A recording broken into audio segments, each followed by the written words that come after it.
Halo semuanya, selamat datang di kanal YouTube gua lagi. Terima kasih karena lu udah klik video ini. Karena dengan klik video ini artinya lu udah dukung kanal ini. Jangan lupa like, subscribe, komen dan bagikan video ini ke teman-teman lu juga. Di video kali ini kita masih akan bahas 5 game rental PS1. Nah di video sebelumnya kita udah bahas game kayak Metal Slug, NASCAR, dan Harvest Moon juga. Oke tanpa berlama-lama selamat menonton.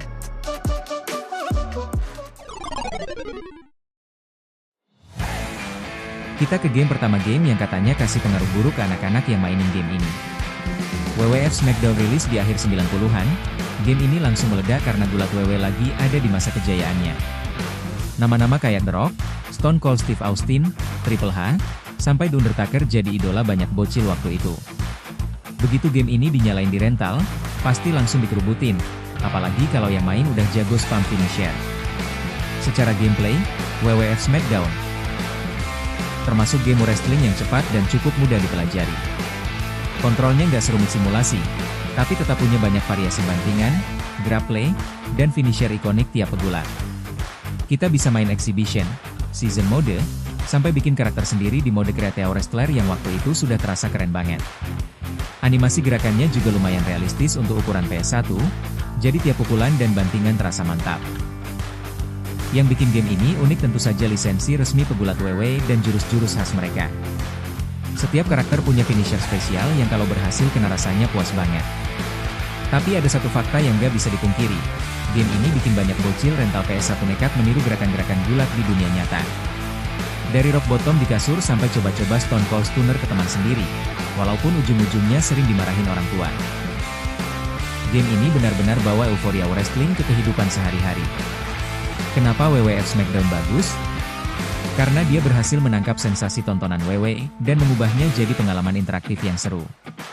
Mainnya cepat, penuh aksi, dan selalu bikin teriak-teriak bareng teman. Di rental PS1 Indonesia, game ini bukan cuma soal menang atau kalah, tapi soal gaya, gengsi, dan siapa yang paling jago ngeluarin finisher. Sampai sekarang pun, banyak yang masih ingat betapa serunya jadi pegulat dadakan di depan layar TV kecil rental.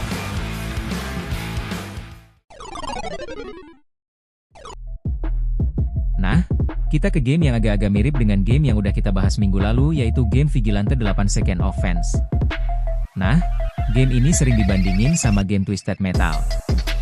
Game ini sendiri rilis sekitar akhir 90-an dan langsung dikenal sebagai game tembak-tembakan kendaraan dengan nuansa yang sedikit lebih santai dan penuh warna.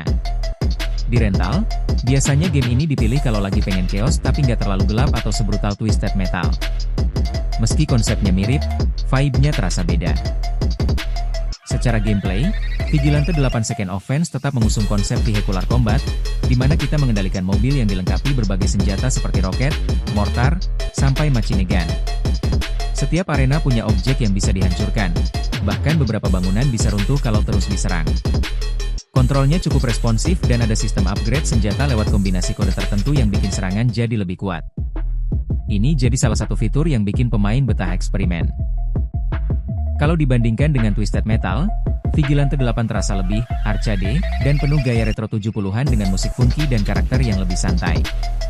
Twisted Metal identik dengan atmosfer gelap dan brutal, sementara Vigilante 8 lebih colorful dan punya pendekatan yang sedikit lebih ringan. Meski begitu, keduanya sama-sama menawarkan mobil unik dengan kemampuan spesial masing-masing, jadi pilihan kendaraan tetap jadi faktor penting dalam strategi bermain. Kenapa Vigilante 8 Second Offense bagus? Karena dia berhasil jadi alternatif yang solid buat penggemar game tempur mobil. Visualnya menarik, mapnya interaktif, dan gameplaynya tetap seru buat mabar di rental PS1 Indonesia. Game ini membuktikan kalau genre perang kendaraan nggak cuma milik Twisted Metal saja. Sampai sekarang pun, banyak yang masih ingat sensasi nembakin roket sambil keliling map dan bikin satu layar penuh ledakan bareng teman.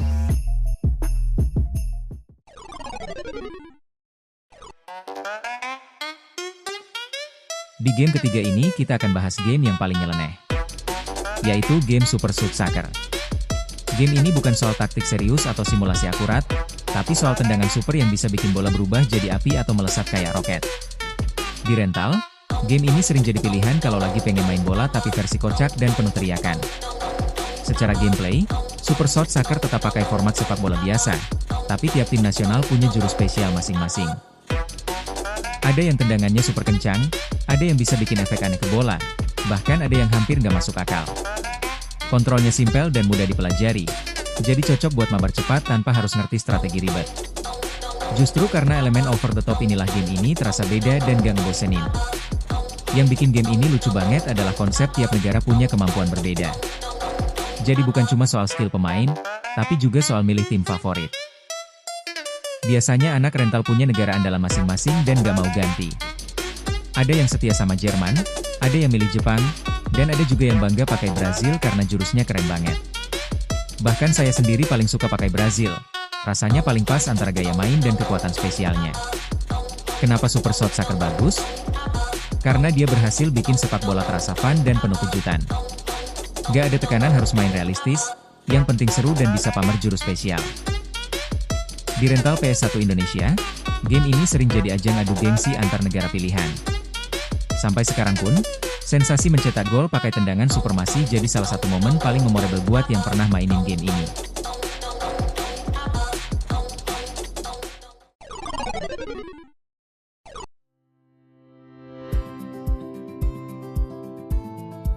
Nah kita ke genre yang belum kita omongin nih, yaitu game petualangan. Kalau ngomongin game petualangan yang sering jadi pilihan di rental PS1 Indonesia, Spyro the Dragon punya tempat yang spesial banget. Di tengah dominasi game bola dan fighting, Spyro hadir sebagai game platformer 3D yang penuh warna dan terasa lebih santai.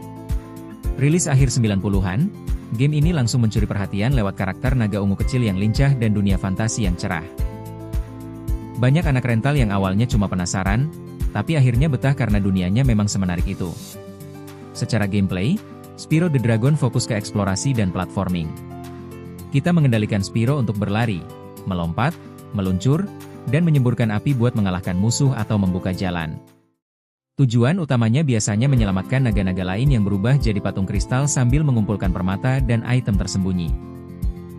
Level-levelnya luas dan penuh rahasia, jadi pemain didorong buat benar-benar menjelajah, bukan cuma sekadar menyelesaikan stage secepat mungkin. Yang bikin Spyro unik adalah kombinasi atmosfer ceria dengan tantangan yang cukup menantang. Musiknya enak didengar, desain dunianya kreatif, dan animasi Spyro terasa hidup. Karakternya juga mudah diingat, dari gaya bicaranya sampai ekspresi wajahnya yang lucu. Gak heran kalau game ini jadi sangat memorable bagi banyak pemain, bahkan bertahun-tahun kemudian masih sering dibicarakan. Bukti betapa ikoniknya Spyro the Dragon adalah hadirnya remake dengan grafis yang jauh lebih modern dan detail. Versi barunya tetap mempertahankan gameplay klasiknya, tapi dengan visual yang lebih tajam dan warna yang makin hidup. Ini menunjukkan kalau daya tarik Spyro memang kuat dan gak lekang oleh waktu. Di rental PS1 Indonesia dulu, mungkin kita mainnya di TV tabung kecil, tapi kenangannya tetap terasa besar sampai sekarang.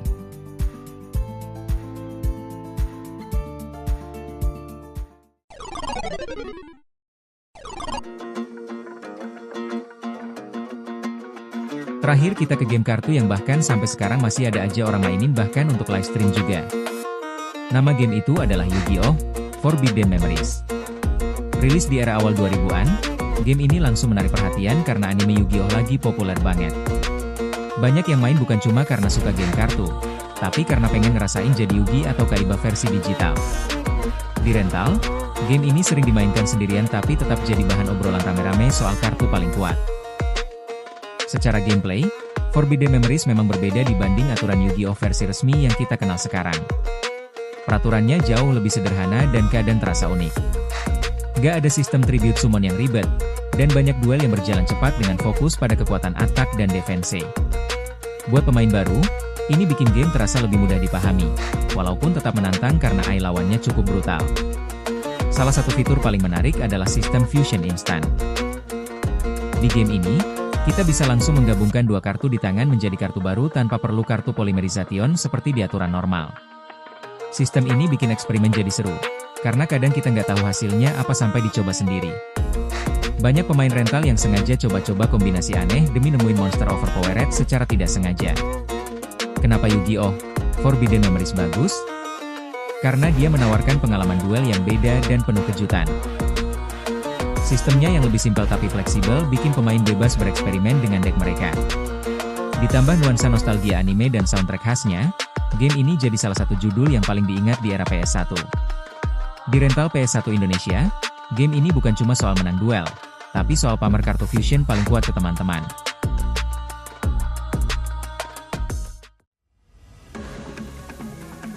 Oke, itu aja 5 game rental PS1 yang sempat terkenal di zamannya. Kira-kira mana nih game yang pernah lu mainin sebelumnya atau mungkin lu sukain sampai saat ini? Coba tinggalin namanya di kolom komentar. Sekali lagi lu bisa support kanal ini dengan cara klik like, share dan juga subscribe di kanal ini. Terima kasih dan sampai jumpa di video selanjutnya.